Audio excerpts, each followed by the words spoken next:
Some invitations arrive in golden envelopes, sealed with wax, trimmed with ribbon, delivered with a smile. But there is one kind of invitation the world rarely speaks of.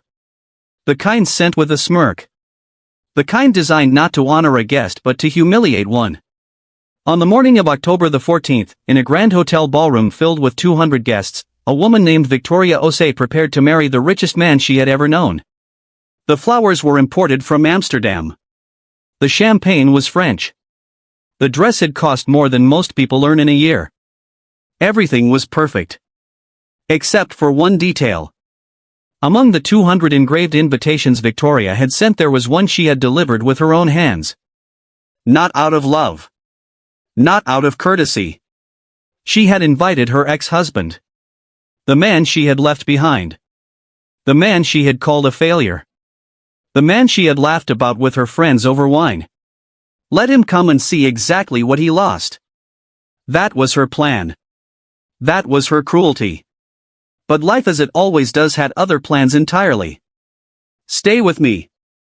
Because what happened next in that silent ballroom on that October afternoon is a story about pride, about poverty, about secrets buried for years, and about the kind of truth that arrives not with a knock at the door, but with a man standing up in a room full of people who once laughed at him. Before we go inside that ballroom, you need to understand who these people are. Because this story is not just about a wedding. It is about 15 years of marriage. It is about a woman who confused wealth with worth. It is about a man who lost everything and found something even greater. And it is about a secret. A secret that Daniel had carried alone for 3 years. A secret that Victoria did not know. A secret that the moment he stood up in that ballroom would change everything. I want you to ask yourself something as this story unfolds. What would you do if the person who humiliated you handed you the perfect moment to respond? Would you take revenge? Would you forgive? Or would you do something no one in that room ever expected? I will be there. The question was never whether Daniel would show up. The only question was what he would bring with him when he did. Victoria Mensah was 24 years old when she met Daniel Osei at a university career fair in Accra. She was sharp. Ambitious. The kind of woman who walked into a room and immediately began calculating how to own it. She came from a middle-class family that had fallen on hard times. Her father's business had collapsed when she was 16. She had watched her mother cry over unpaid bills. She had worn the same shoes for 2 years so her younger sister could go to school. Victoria had made herself one solemn promise. I will never be poor again. I will never depend on anyone. I will build a life so solid that nothing and no one can shake it. Daniel, on the other hand, was the son of a farmer from the eastern region. He had no family connections. No wealthy uncles. No name that opened doors. What he had was something rarer. He had kindness. He had the kind of warmth that made strangers feel like old friends. He laughed easily. He listened when others spoke. He noticed the details, the tired look in a colleague's eyes, the way a friend's voice dropped when they spoke of home. He was, by every measure that cannot be counted in money, a remarkable man. They fell in love the way young people do, completely, recklessly, and with no thought of what the world might do to them. They married within 2 years. The ceremony was small. The reception was held under a tent in Daniel's mother's compound. There were plastic chairs, jollof rice, and a borrowed sound system that kept cutting out. Victoria told herself it was temporary. She told herself this was just the beginning. The first 5 years were good. Daniel worked as an accountant. Victoria climbed the ladder at a telecommunications firm. They bought a small flat. They talked about children. They talked about the future. But somewhere around year 7, quietly, like a season changing, things began to shift. Victoria's salary tripled. She was promoted twice. She attended conferences in London and Dubai. She acquired new friends, louder, shinier, more expensive friends. She began looking at Daniel differently. The way a person looks at a piece of furniture they bought when they were young and no longer fits the house they have become. Daniel noticed. Of course he noticed. But he loved her. So he said nothing. He worked harder. He tried to be what she needed him to be. But you cannot water a garden that has already decided to grow elsewhere. In their 12th year of marriage, Victoria met Richard Asante at a business summit in Accra. Richard was 50. He was a real estate developer. He owned 3 cars and a house in Trasacco. Music darkens. Slow, ominous tone. The flashback colors shift cooler, harder. Within 6 months, Victoria asked Daniel for a divorce. She did not ask with regret. She did not ask with tears. She handed him the divorce papers at the kitchen table over a breakfast of tea and bread, the way a secretary delivers a memo efficiently and without sentiment. You are a good man, Daniel. But good is not enough anymore. Those were her exact words. He never forgot them. What Victoria did not know, what she could not have known, was that 2 months before she handed him those papers, Daniel had received a phone call. A phone call that had already begun to change everything. But that revelation belongs to a later chapter of this story. For now, understand only this. Daniel Osei walked out of that marriage with nothing but a single suitcase, his mother's Bible, and a secret he had decided for reasons of his own to keep. 3 years had passed since the divorce. 3 years in which Victoria told everyone who would listen that she had traded up. And in those 3 years, Daniel Osei had done something no one expected. He had disappeared. Not literally. He still lived in Accra. He still attended church on Sundays. He still called his mother in the eastern region every Friday evening. But he disappeared from the social circles Victoria moved in. He stopped going to the parties. He declined the reunions. He removed himself quietly, the way a careful man removes a splinter without making a scene. People assumed he was broken.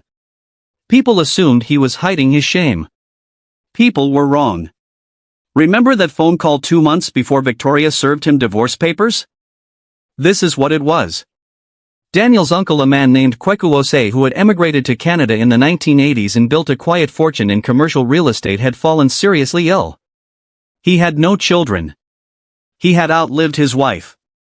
He had only one living relative he trusted. His nephew. Daniel. Uncle Kweku had called Daniel and spoken to him plainly. I am leaving everything to you, Daniel. Not because you are the only one left. But because you are the only one who never asked me for anything. Daniel had listened in silence. Then he had said, simply, Uncle, get better. We will talk about the rest when you are well. Uncle Kweku had laughed. And then he had wept. He died 8 months later.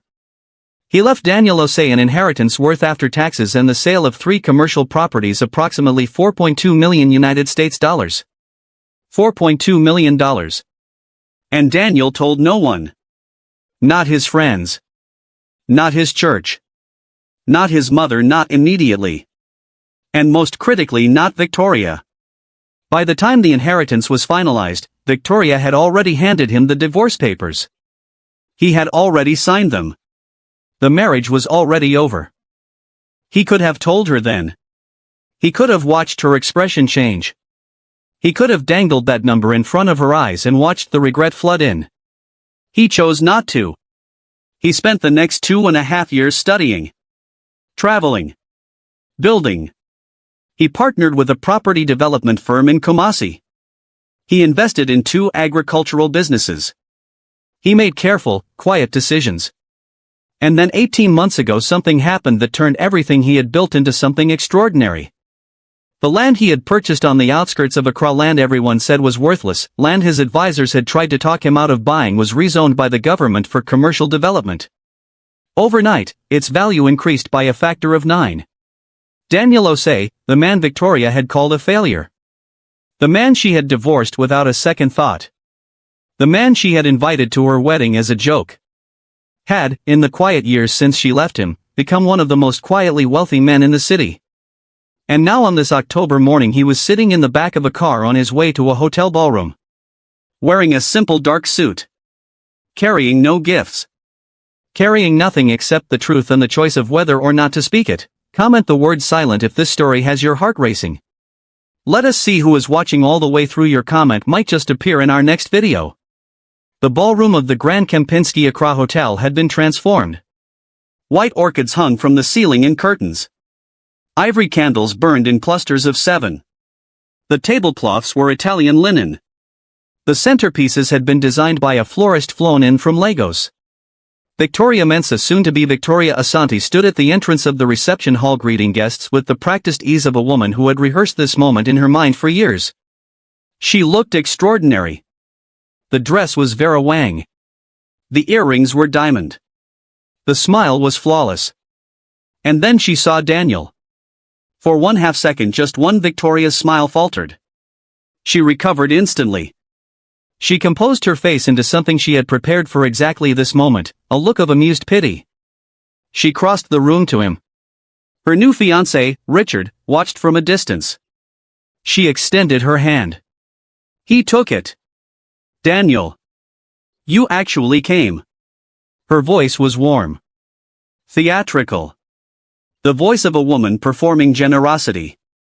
He looked at her quietly before responding. "You invited me, Victoria. I always keep my word." She gestured toward a table near the back. "Your seat is over there. Enjoy the evening." The table near the back. The worst table. The one furthest from the stage. The one beside the service entrance where waiters passed back and forth with trays. He walked to it without complaint. He sat down. He ordered water. The whispers had already started. "That's the ex-husband. She actually invited him. Did you see his shoes? He looks the same as ever. Poor thing." But here is what the whisperers did not know.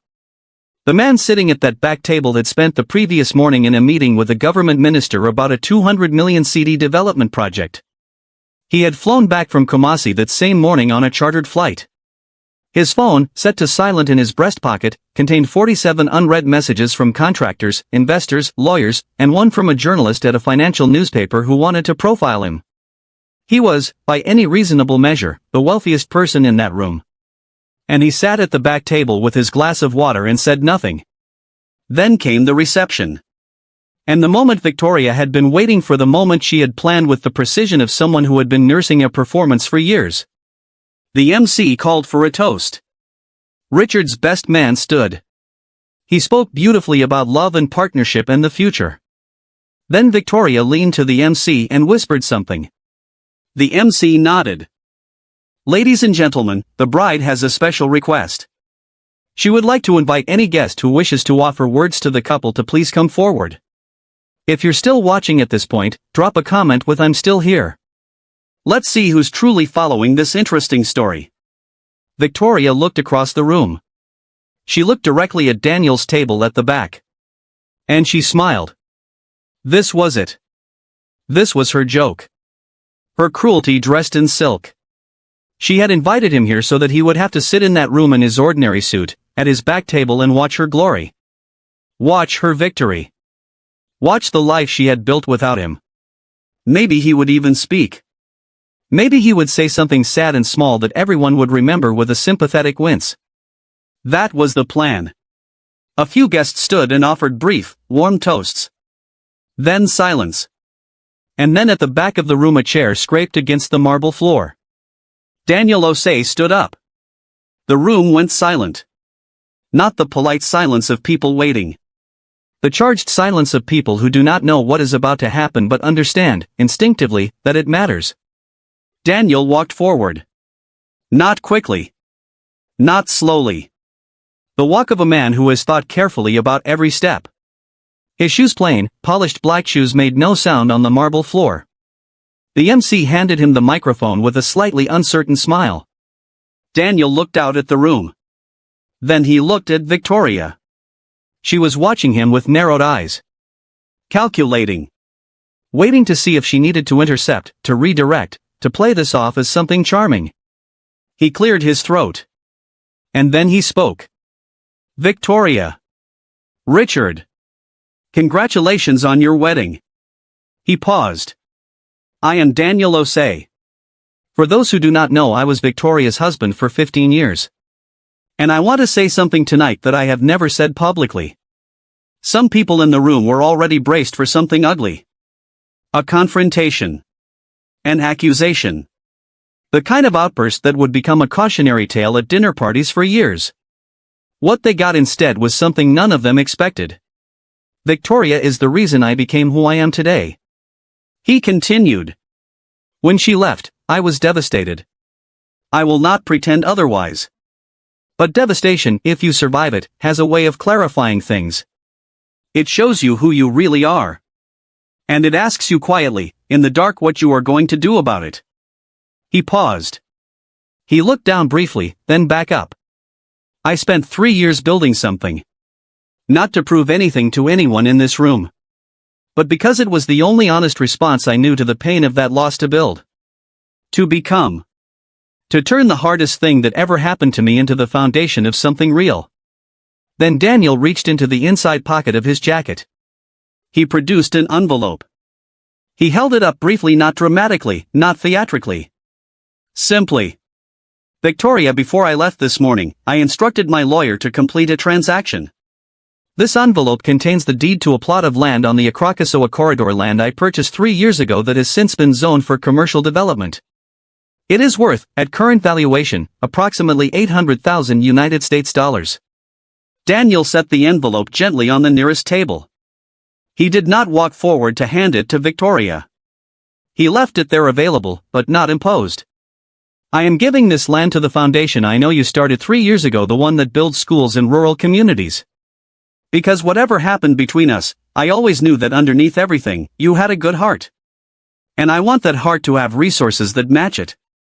And then Daniel said the last thing anyone in that room expected. I forgive you, Victoria. Completely. Not because you asked. Not because you deserve it. I do not know if any of us deserve forgiveness. But because carrying unforgiveness is the one weight I refuse to bring into the next chapter of my life. He put down the microphone. He returned to his table. He sat down.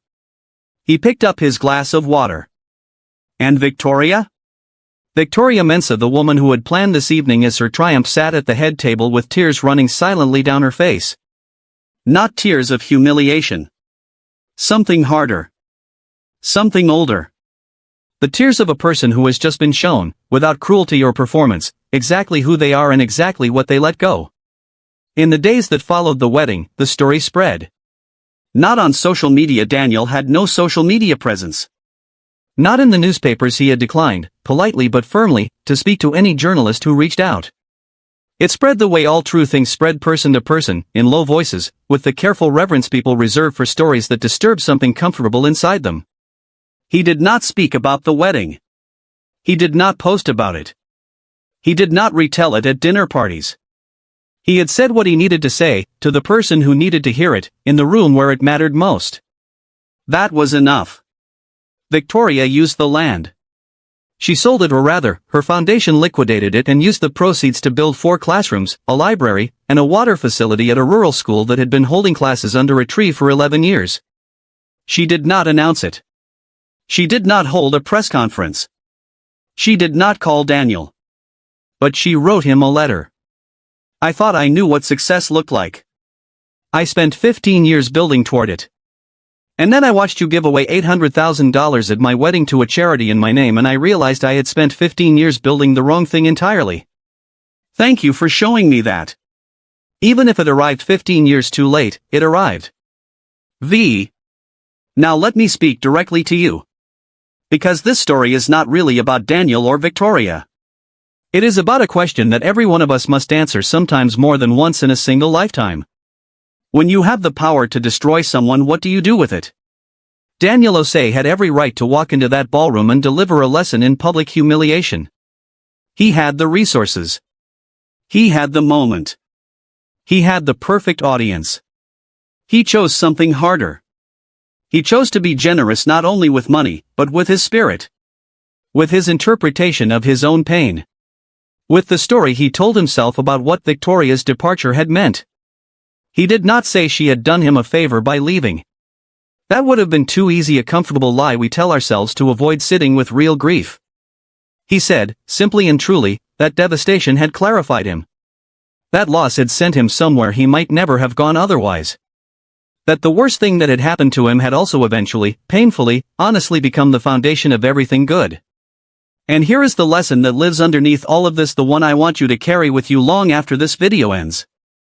Forgiveness is not a gift you give to the person who hurt you. It is a gift you give to yourself.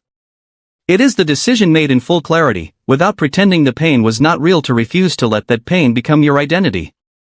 Daniel did not forgive Victoria because she deserved it. He forgave her because he understood something that takes most of us decades to learn. The people who underestimate you are not your enemies. They are simply wrong about you. And the best response to being underestimated, the only response that endures, is to become something true. Not to prove anything to anyone, but because you, yourself, deserve to become something true. The room went silent when Daniel stood up. Not because he said something cruel. Not because he revealed something scandalous. The room went silent because in a world full of noise and performance and score settling, a quiet man stood up and chose dignity. And dignity, when it appears without warning, without fanfare, without a crowd cheering it on, is always the loudest thing in the room. Before we close, I want to sit with you for just a moment longer. Because I believe you came to this story for a reason. Maybe you have been Victoria and somewhere in the back of your heart, you recognized something uncomfortable. Maybe you have been Daniel, patient in the dark, building something no one around you could yet see. Maybe you are somewhere in between, as most of us are. Wherever you are, I want to ask you something. Is there someone in your life you have underestimated, or someone who has underestimated you? What did it teach you? Drop your answer in the comments below. These conversations are the reason we tell these stories. And one more question, the one that has stayed with me since I first heard this story. If you were sitting at that back table, at the worst seat in the room, at the wedding of someone who had dismissed you, what would you have done when the microphone was offered? Would you have stayed silent? Would you have spoken, and if so, what would you have said? There is no wrong answer. Only honest ones. Stories like this one, stories about pride and poverty, about forgiveness and becoming, about the long game that quiet people play while the loud world laughs. These stories are why this channel exists. Because somewhere out there, right now, there is a Daniel. Someone sitting at the back table. Someone being overlooked. Someone everyone has already written off. And that person needs to know the way only a story can tell them, that the back table is not the end of the story. It is sometimes exactly where it begins. Some doors close loudly. Others open in the dark, without a sound, and you only realize you have walked through them when you look back. Subscribe now and tap the notification bell so you never miss a story that might just change the way you see your own life. New stories every week. We will see you there. The back table. Empty now. But not forgotten.